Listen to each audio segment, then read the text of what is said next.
Will you pray with me? Gracious God, may the words of my mouth and the meditation of all of our hearts be acceptable to you, our strength and our Redeemer. Amen. Amen. When was the last time you were truly hungry?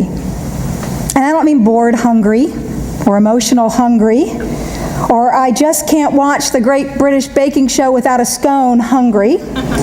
I mean really hungry, when you felt the gnawing of an empty stomach and couldn't focus on anything else. In my privileged life, that has been rare, but of course it's happened, and usually it's just my own busyness that has distracted me from eating, and by the time I pay attention to my blood sugar level, it is too late.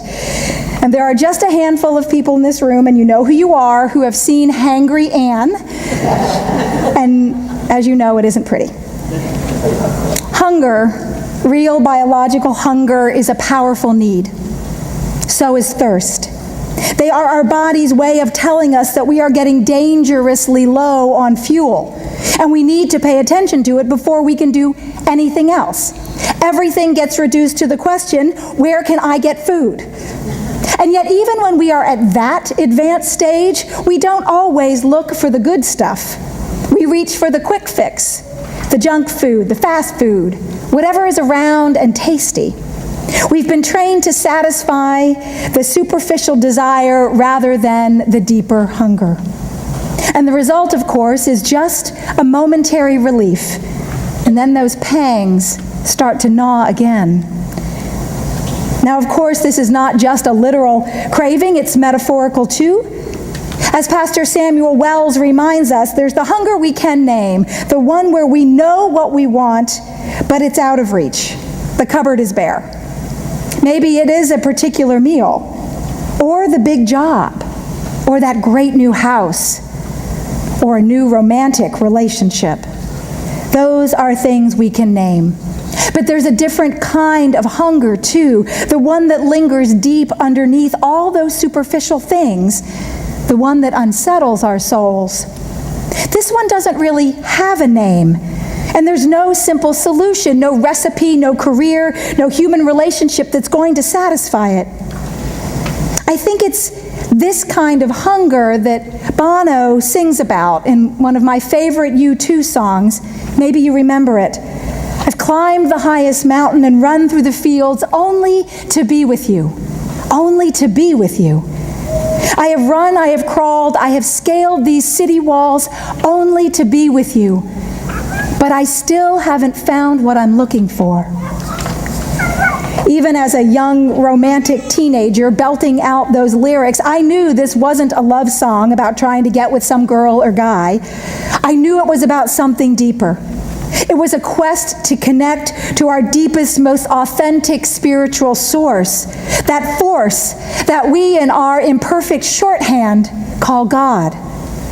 And we cannot stop looking until we find it.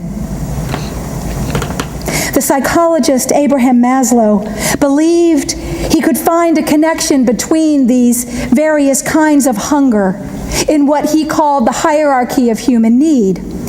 He claimed that before we move on to higher things, we have to start with satisfying the human basics. Or as the Mahatma Gandhi said so powerfully, there are people in the world so hungry that God can only appear to them as bread. So we human beings have to start there, with bread. But then once we are fed, there are other needs to address. There's the need to belong, to be part of a tribe. And then once that need is met, there's our need for self-esteem. And finally, once we meet our self-esteem needs, and I'll let you know when that happens, only then can we move on to what Maslow calls self-actualization. Truly becoming the person that God calls us to be, finding the divine source within ourselves. That is the underlying hunger of our lives, and for most of us, it will be the uncompleted work of a lifetime. As Bono says, we still haven't found what we're looking for. But we are very good at looking for the wrong things in the wrong places. We constantly distract ourselves with meaningless and shallow experiences. on our phones or our keyboard or our television screens.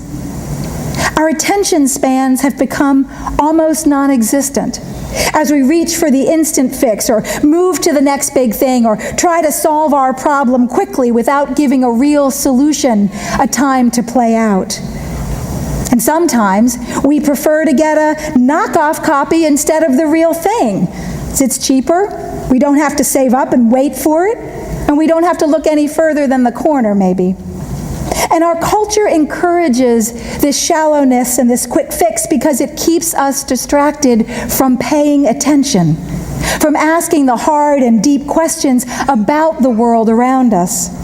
Contented with the shiny things, we don't demand accountability or integrity or authenticity from ourselves or others. We don't challenge the values of the empire in which we live every day. Now, we don't often use this term anymore, but what we're really talking about here is idolatry. What an archaic word, right? Idolatry. But I'm not saying that we have golden calves in our homes, but an idol isn't just that kind of thing. It's anything that is the object or goal of our ultimate worship, our ultimate allegiance, the thing that we give most of our time, attention, and energy to. That's what we worship.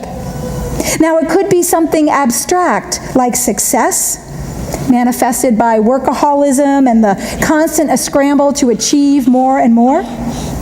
Or it could be popularity, our willingness to compromise our integrity in order to keep our friends.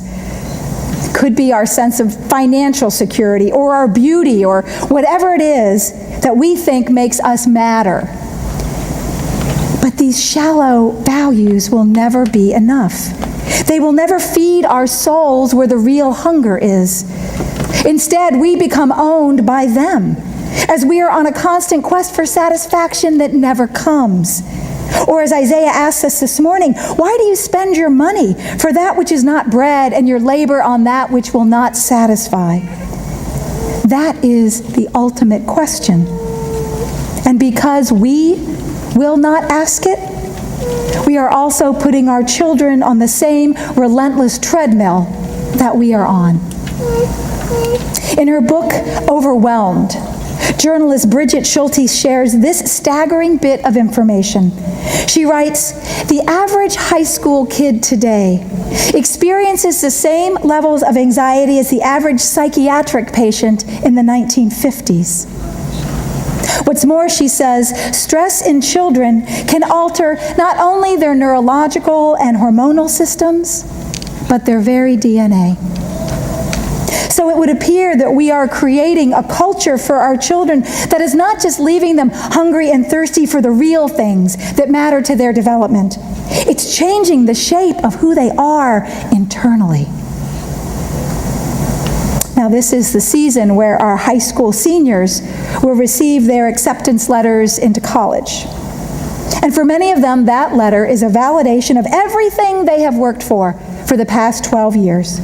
All the AP classes and carefully chosen extracurriculars and strategic volunteer jobs and hours on the practice field. Or, as we have recently learned, maybe their parents have done the work for them and created a fake life for them to present to the school for acceptance. But either way, they've been told that their authentic gifts and interests and longings and experiences, they've been told that the person they truly are only matters to the degree that it can get them into the right schools to guarantee a successful life. But this constant striving to achieve at all costs has not made our children happy or well-rounded or truly successful. It has made them sick. It's actively rewiring them so that they focus on what matters least first and are unable to develop the wisdom or depth to recognize what matters most. We train them to be smart but not wise, broad but not deep. We are training them to go for the bread that does not satisfy, because we still haven't found what we're looking for. But it doesn't have to be that way. We can look beyond the shiny empire-approved project and search for the stuff that is real.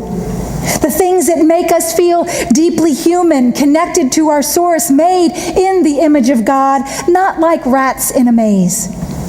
In the lush language of Isaiah, we are reminded that God has another vision for our lives, offers us another kind of nourishment for our hunger, one that does not wring us dry, but quenches our thirst completely. This is the soul-satisfying experience of being deeply known, of being deeply loved, of being seen as precious, not for what we do or what we have, but simply for who we are. Because here is the greatest treasure we will ever discover at the end of our search. That there is something deeper, longer lasting, and more insatiable than our own hunger for God, and that is God's hunger for us. For as high as the heavens are than the earth, so are my ways higher than your ways, and my thoughts higher than your thoughts, God tells us through Isaiah. This is the way of God that the world cannot understand. That God desires us to have all the good stuff that makes for a full and meaningful life, for nourishment of body and soul. And there is no price tag on it, and no exam to ace, and no bill to pay. It's freely offered because we are human beings loved by God. The empire cannot imagine that just as we are, we matter that much. It doesn't fit into the treadmill achievement matrix. But this is what Isaiah tells us this morning. The divine banquet is waiting for us in the places where the deep, hard questions are asked, where life-giving relationships are forged, where we learn to forgive and to heal, where the work we do together to create the beloved community is more powerful than we can ever do on our own because God is there in the mix with us. But are we willing to go there? Friends, our journey of Lent is the discovery that our human quest does not just go one way, but that God is seeking us too.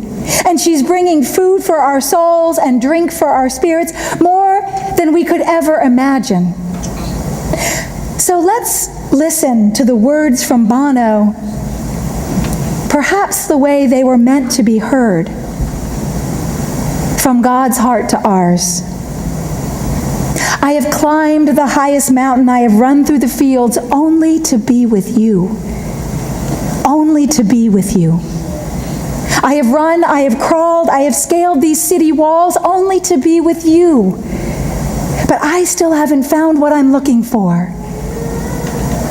During this season of deepest discovery, let's stop our fruitless searching for the food that doesn't satisfy, and let's let God find us, love us, nourish us, and we will never be hungry again. May it be so. Amen. Amen.